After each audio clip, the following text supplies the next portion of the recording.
اسمش پیرش گفت که ابوالقاسم باشه.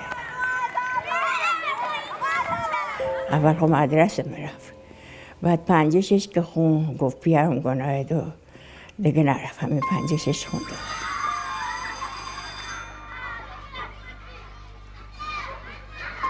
اینقدر خوب بود دیگه گفته اینا هیچ وقت مدت 18 سال شد یک نه تو پیش من نگو یک کلن جوش نماد به بچگاهیش همش گفش خنده بود و شوخی میکرد و پیش همشون.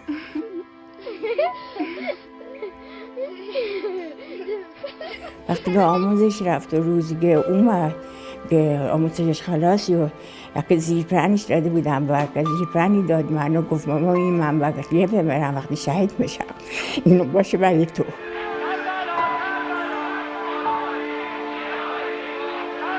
خب میدونستم داره میره جبه کردستان.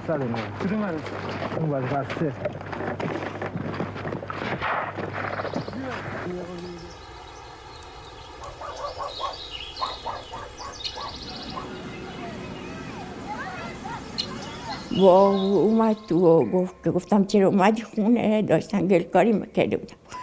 تو اومد گفت که چی شده؟ از زخمی شده قاسم. ماما گفتم که دروغم نگی کجا حالا؟ گفت که نه با کیوشینی ماما زخمی شده حالا میاد بیمارستانش بردم. این بار دیگه فهمیدم مکات اومدن و من گفتن تو سپاه گفتنم نرو و ما توقع داریم نری. گفتم من خواهی چی نمیگم بهتری برم. یعنی تو رفتن گفتم کیوش هستی؟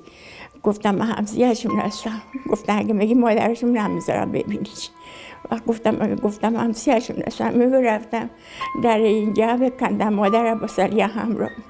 همین دیدمش دیگه نه چقدر وقتی که سرش کردم سرش ایستم نازش بکنم دستم با سرش برم سرش برم تو دیگه نه نفری نفهمیدم چشاش در اونی بودن گوشش بریده بودم. اینش که من دیدم دیگه نفهمیدم چیه میشود. گرفتن اومدم دیگه مزارم که بودم وقتی اشوا کردم دیگه نفهمیدم.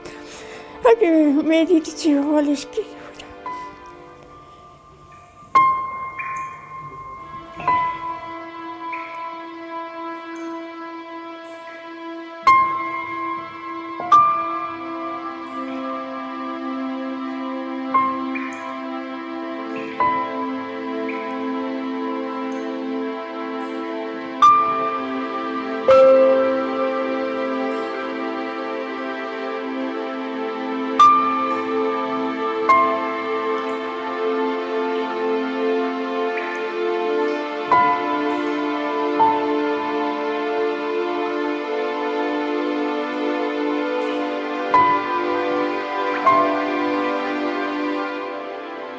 شهید ابوالقاسم بیاد بگه مادر من میخوام برم جبه ها اجازهش بده؟